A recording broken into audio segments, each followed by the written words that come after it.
Welcome to the trap. Welcome to the trap. Welcome to the trap. Welcome to the trap. Welcome to the trap. Welcome to the trap. Let's go. Zen, Trap, Zen, trap, Zen, trap, Zen. trap. Protect, Yo, peace. protect your energy. Welcome back for another ZTP Zen Trap Perspective. The mission at the Zen Trap podcast is to inspire and empower people to continuously seek internal peace, to maximize their personal potential. I'm one of your two hosts, MP. Yogi LG. Today we got a great special episode to round out the month of awareness for October. Yogi LG, why don't you tell them what book we're reviewing today? All right, so we got a really special book. The title of the book is The Art of Self-Awareness, How to Dig Deep, Introspect, Discover Your Blind Spots, and Truly Know Thyself. It is by Patrick King. Absolutely great read. Absolutely great read. All right, P, go ahead, jump into it. How would you give a general explanation, I guess, of this book? Like, how would you explain it to someone? This book lets you know how to develop your skill around self-awareness, because self-awareness is a skill. If you talk about it like it's some birthright or some trait or something that some people have and some people don't, then you're just counting yourself out and not being open to the potential that you could learn this skill. So this is a book just telling you how to train that self-awareness muscle. What about you?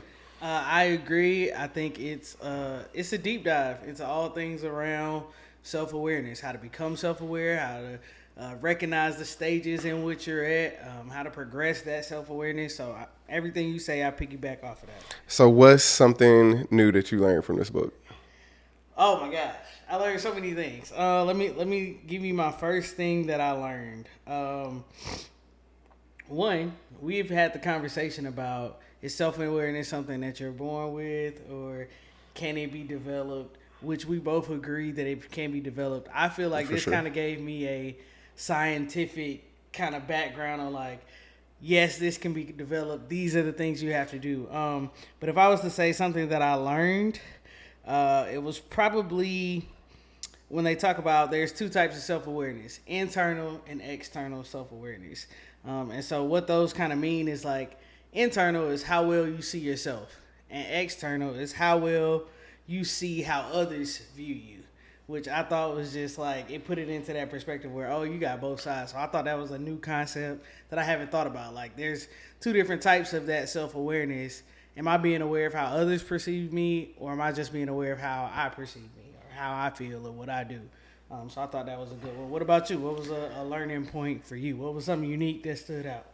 I don't think it was nothing unique per se, but it definitely drilled home the belief of people's childhood traumas and core beliefs and values, how important that is to the decisions people make and the things that they do. So this book, just like you said, from a data and logical standpoint, talked about how you can trace some of your judgments and objective thoughts and how people should or shouldn't be doing things to just the values and core beliefs that you were either raised in or that you just adopted throughout life, and placing those on other people, whether you're doing it consciously or subconsciously. Right. So it just drilled that kind of home for me. I think I thought about it, I always considered it, but I didn't understand how important of a factor it was. So after reading this book and watching couples therapy, like, both of those two things really drilled it home that people really hang on to their past, and whether you're aware of it or not, it still can affect you.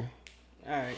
Just real quick, how did you feel like if you were to overall get a book a number, what would be your number, 1 to 10? I think you really like this book. I'm just asking. No, I know. I do really like the book. I have no problem saying that. 7.5. What about you? I'm giving it like 8.5, maybe 8.7. It's solid. What book have you given a 10? I'm just trying to... Think Like a Monk was a 10. Think Like a Monk was a 10. Okay, cool. All right, cool. I'm just trying to get a little baseline for how you rank stuff. What's the other one we watched? What's the other one? I see it as a movie, but it was a book. Omen. Reaching out. Follow Your Omen. I know what you're talking about. Come on, Follow Your Omen. All right, man. Come on, Right, the shepherd. I know the story. I was a shepherd in a past I life. got all the story. Tell me more about the story and you'll probably get it. The Alchemist. Boom. All right. What's your favorite bar? What was one or top bars in the book? Book is full of bars. And honestly, I don't really even know if you would consider them bars, but just like definitions or ways to describe things that were like so enlightening for me, at least, for sure. Favorite bar was one that we've already used. Let's do it. Until you make the unconscious conscious, it will direct your path and you'll call it fate. And that's called Young. Facts. We posted that on our page. We stole that quote from something else. That's just a deep quote. Like, you can walk around here thinking, I just am the way I am. There's nothing I can do about it. It's fate that all these things happen to me.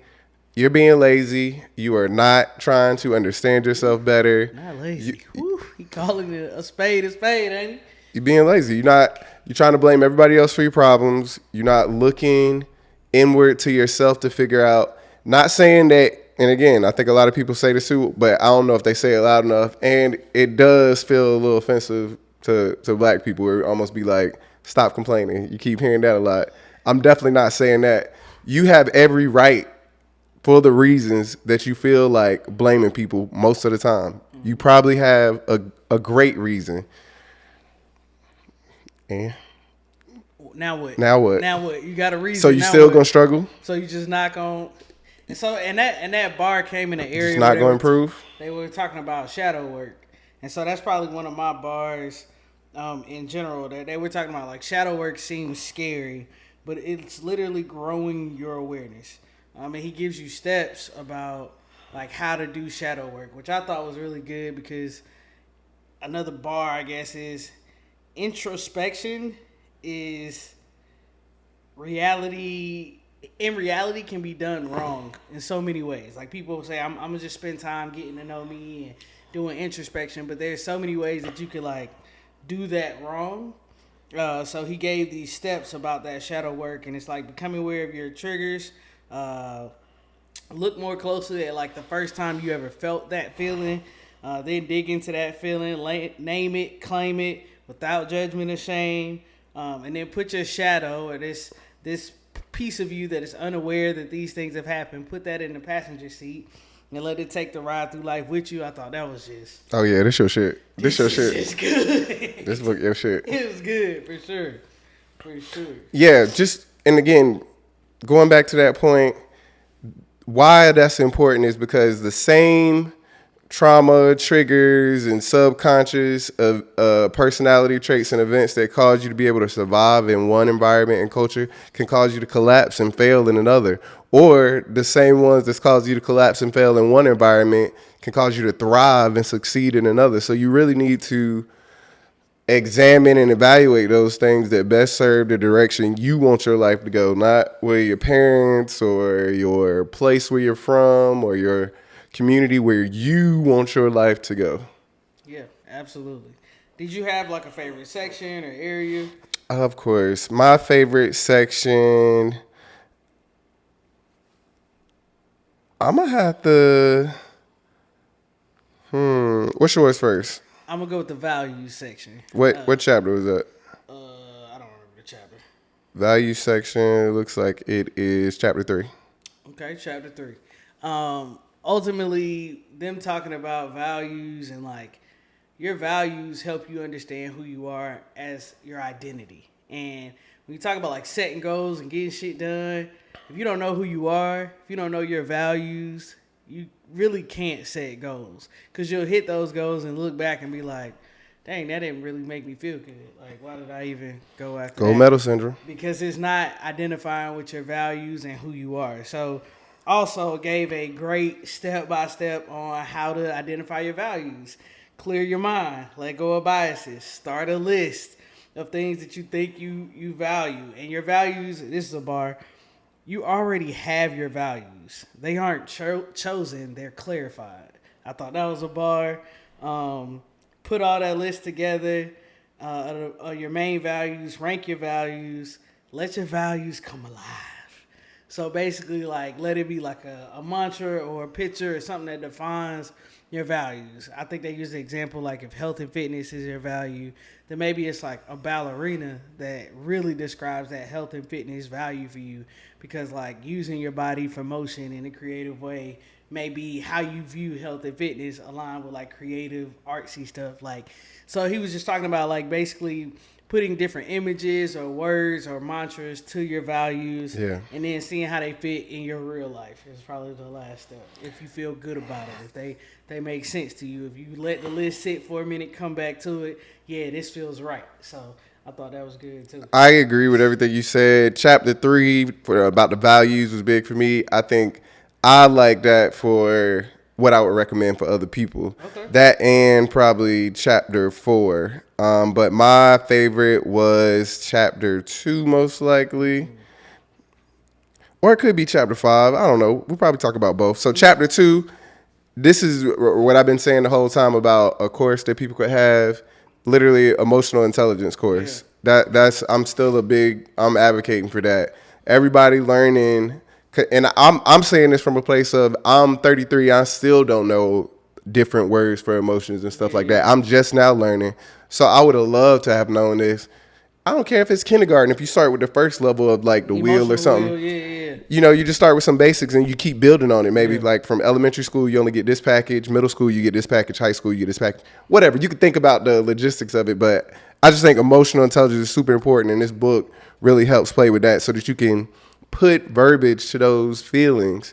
And it's not saying that you can do it by yourself sometimes. Sometimes you can work it out with friends. Like, hey, I'm feeling at least in this category. And I think the book did a good job of that, of saying, hey, I'm feeling angry. So now I'm limited to, okay, I'm in these groups of words. Yeah. Now I'm not that angry, but I'm definitely angrier than that. I'm feeling this word right here. This versus a step up from this. Yeah, and it's just in a flow. So you can help relate not only just the describers of what your thoughts are, but using your body. I felt this in my body. Oh, if you felt that in your body, then you probably in this area. Yeah.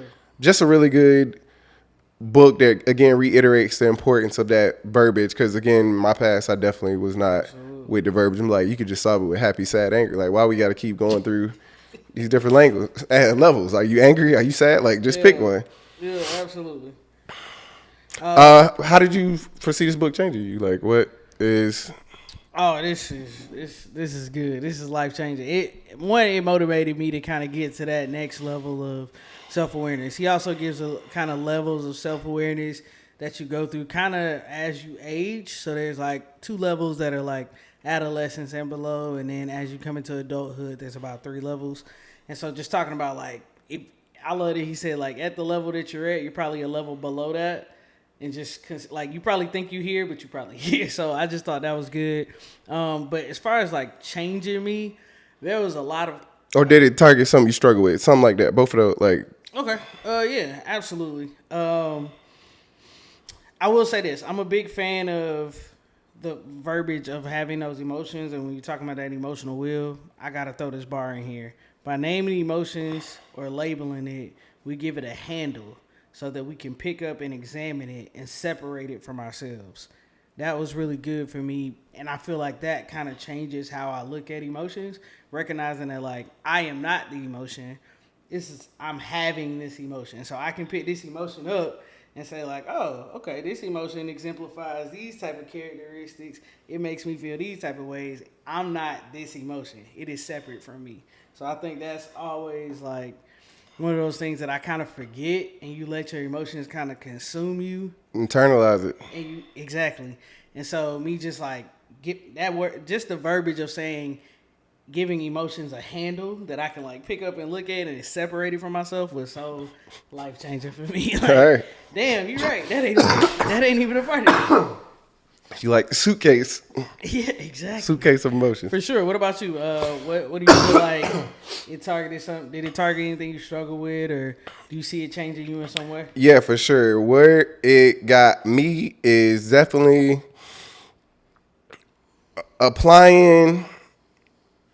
using my core beliefs to help me prioritize what's important in my life. Using what I value and who I say I am as a person and who I want to be as a person to determine what I want to do with my day or my week or my goals, or just applying it to everything, or how I'm about to react in a certain situation.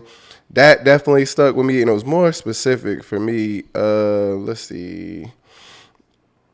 The things that frustrate you most about others is a why core belief is going to be the root of the trigger that could cause you to project.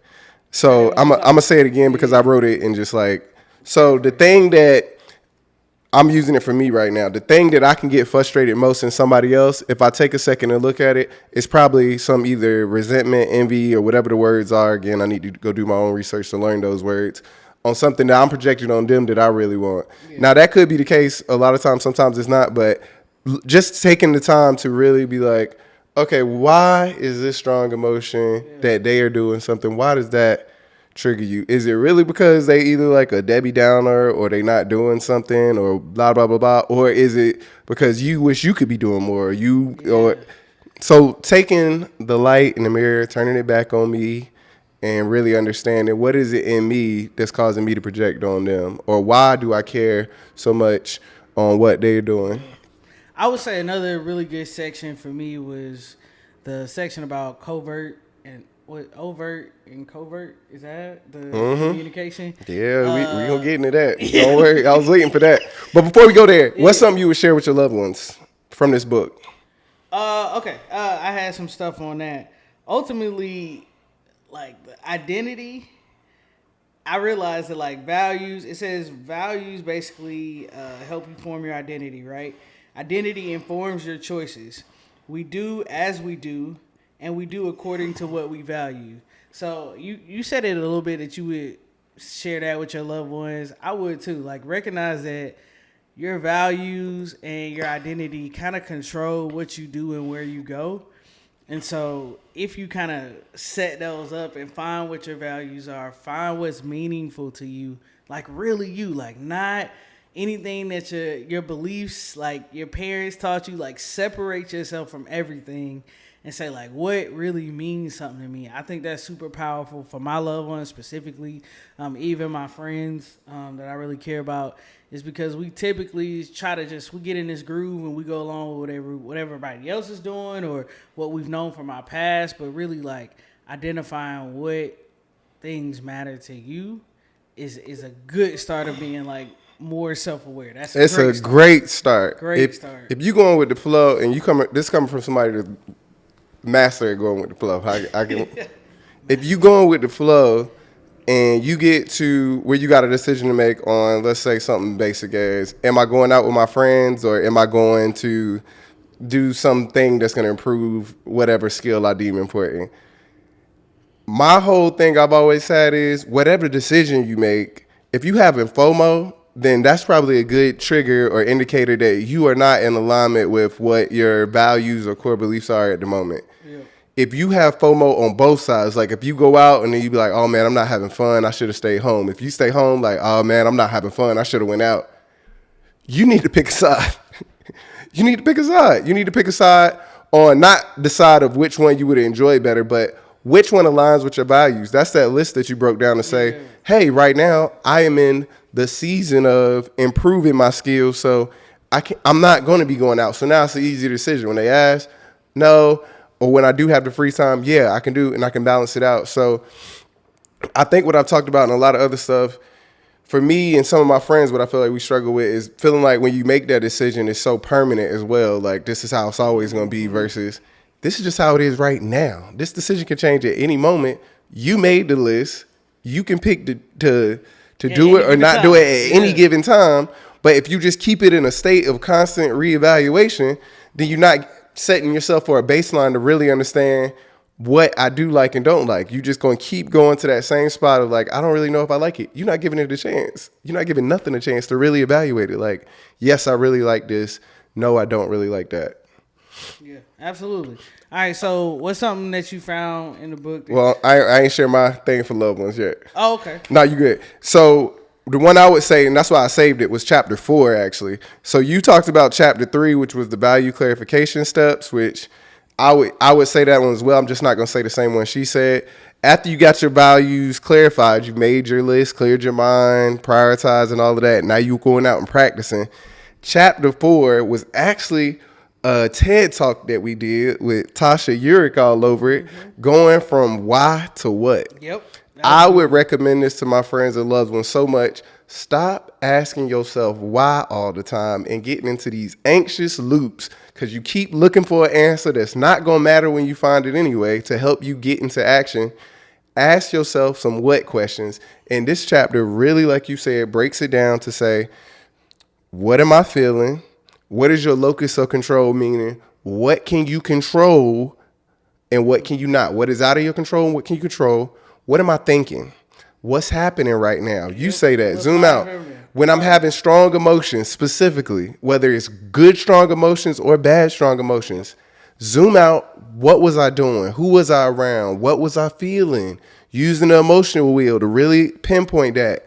What core belief does this relate to that it's bringing out? That's so good. What core belief was so good? What is my role in this? A lot of questions people don't ask themselves. What was my role to play in this? What assumptions am I under? What assumptions did I go in? I thought this. That what you thought may or may not be true, but if you don't really know the answer to it, you need to make sure you know that's an assumption. My possibilities of actions after that relate to my values, because you got to know your values first. That's why I wanted to say after. Yep. So now I can say, okay, now that I've gone through all those questions, these are the things that I can do that I'm in control of. I can go and speak to this person. I can go and do this, this, and this. And now you just pick and go. Absolutely. So again, it's 3 sections of that. It's clarity questions, which is what is, possibility questions, what could be, and then you got your intentional questions about what you're going to do after that. Yep. What are your intentions? I would recommend that to every single person I know, love. That is definitely good. So long story short, read the book. Read the book. And I will say this, a lot of things we have talked about just in general all through this book. Sayings, yeah, like I said, the quotes from Tasha Urich about why to what, we have an episode on that. It's a ZTP of a TED Talk from Tasha Urich. Yep, absolutely. So that's really good. All right, so what is something you felt like you found that I can grow Come on, let's get into this overt, covert shit. Cause yeah, that's it. I knew that was going to be this conversation. Because that's mine for you as well. If I got to just summarize it real quick, and maybe, I don't know, I was going to say maybe you should go first, but nah. If I got to summarize it real quick, the best way I can say it is, I love to use covert, subtextual communication.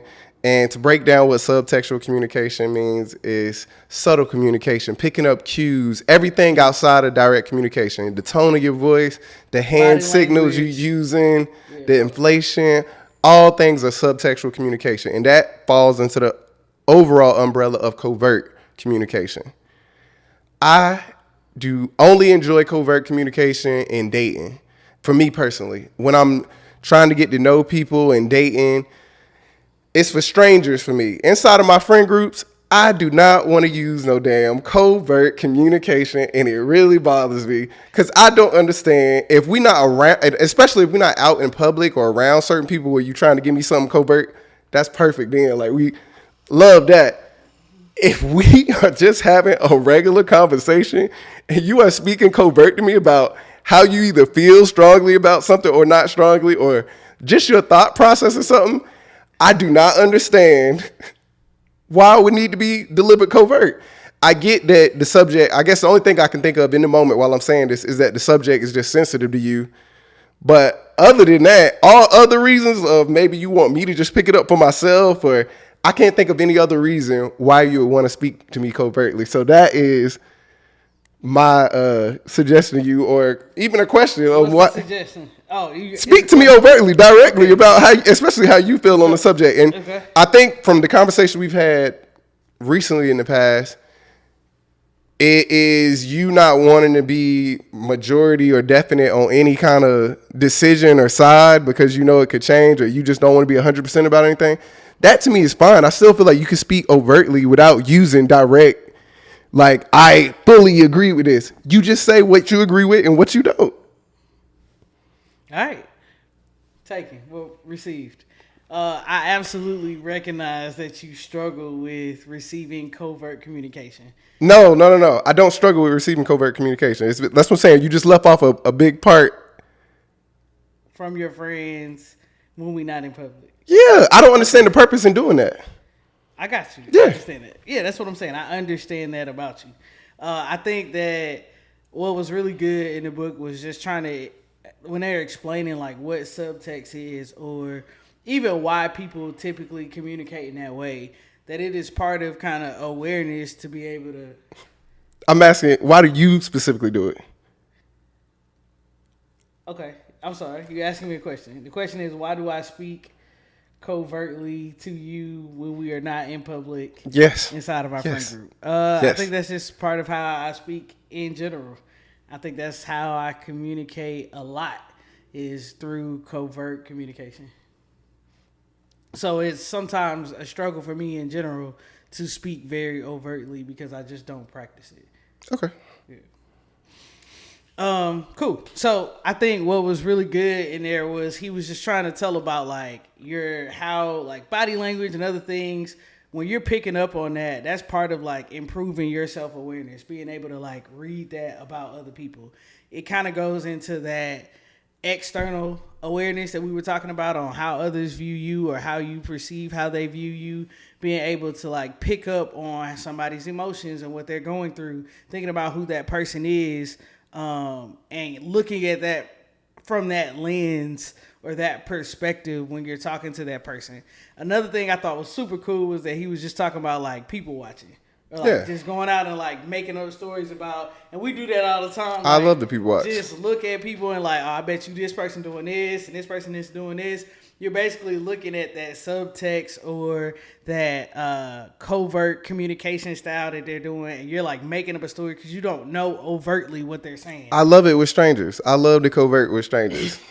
It's just a science experiment at that point. Yeah, so I think if I had to recommend something, it's just trying to use that more, even with the people that you are close to, even within your friend groups. Why do you feel like I don't?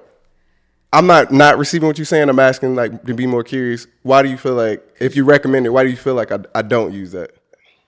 Just because I feel like you prefer overt communication with your friends in intimate settings. So because you prefer that, then you kind of don't practice picking up on those cues in those type of settings, because you're like, you should feel comfortable saying to me exactly what you feel very directly, and I not have to pick up on cues. And I pick up on the cues. Mm-hmm. I don't necessarily respond to them because I don't see what's the help in me pointing out that you're doing that. I don't feel like that's probably helpful in the I don't think you're supposed to point it out. Exactly, that's what I'm saying. So you don't got to point it out. Just use it based off how you respond to that person. Like, I recognize that your body language is tense right now. So when I respond to you, I'm going to respond to you knowing that you're tense, even though you're saying you're calm, because I can pick up on the other things that are happening.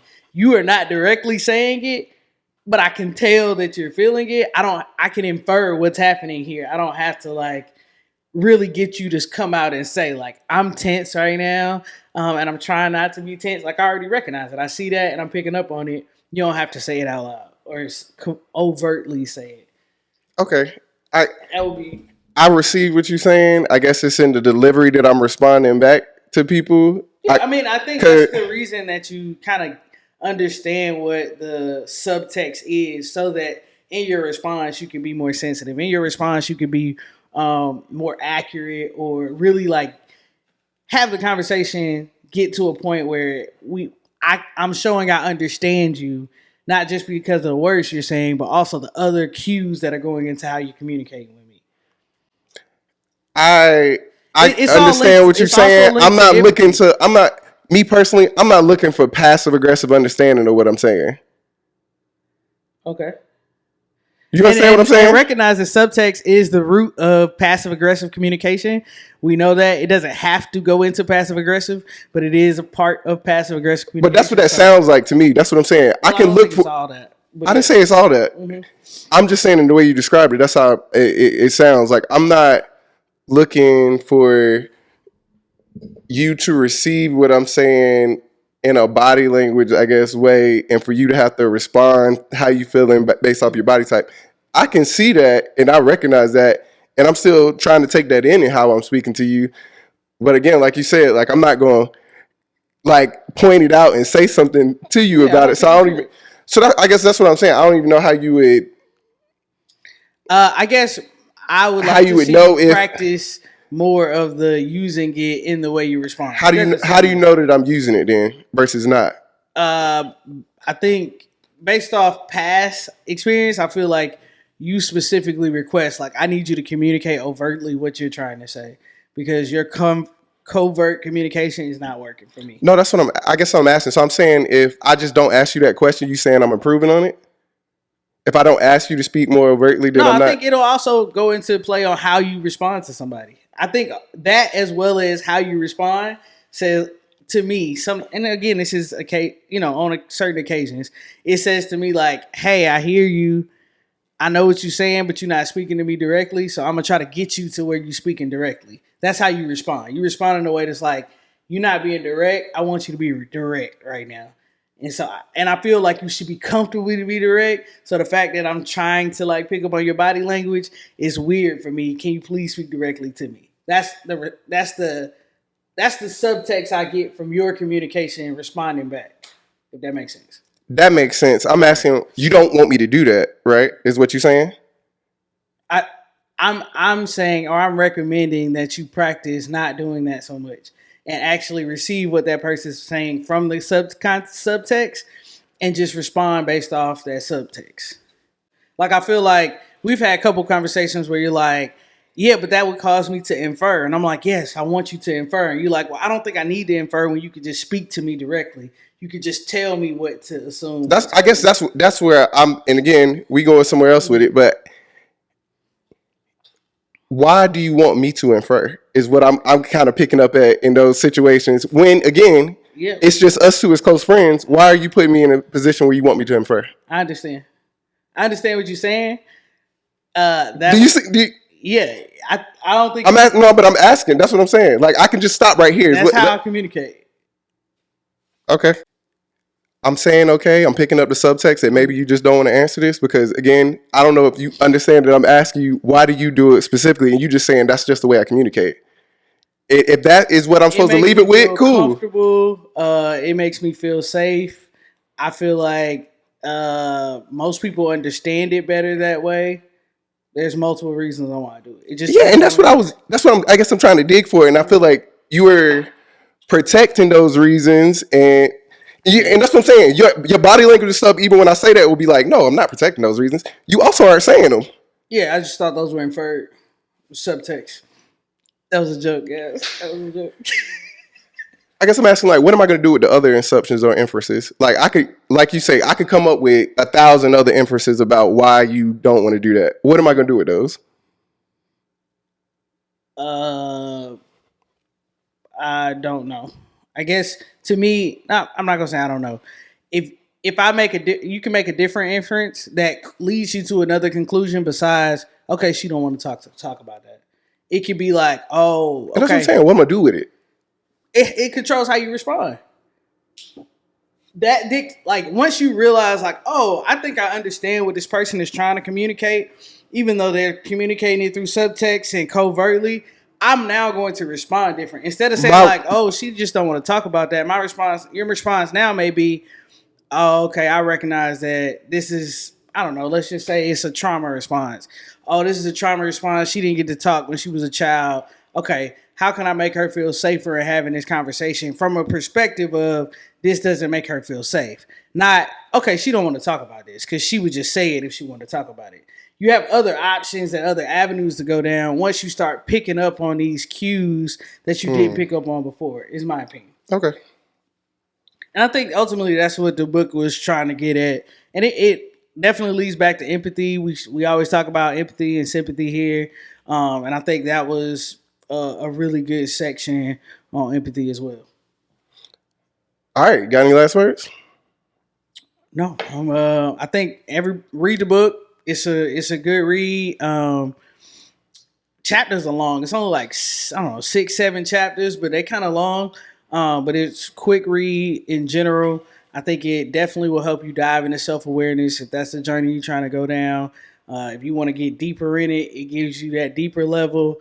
This is definitely something I will read again and again for sure. What about you? Last words? Go out there, figure out your values, get your priority list, start learning and putting stuff into practice on how you could be more self-aware. Don't put self-awareness on a pedestal. Knock it off the pedestal. It's a skill that we all can develop and you can develop too. Ask questions, be curious, be open-minded and flexible, and just continue to stay on that journey. It's not going to be a stopping point. You're not going to get to a point where you just, oh, I'm at this level and there's no other. It's a journey. It's a continuous journey. For sure. Go out there and stream Zen Trappers, not rappers, at zentrappers.com/zentrappers not rappers. You can find it other places as well. Just look for it. What else? Subscribe if you're not subscribed. Get you some merch. Press the subscribe button. This has been another ZTP Zen Trap Perspective. I'm one of your two hosts, Zen P. Yogi LG. If you can't do nothing else, make sure you protect your peace. Protect your energy. It's the Zen Trap. We out. We out.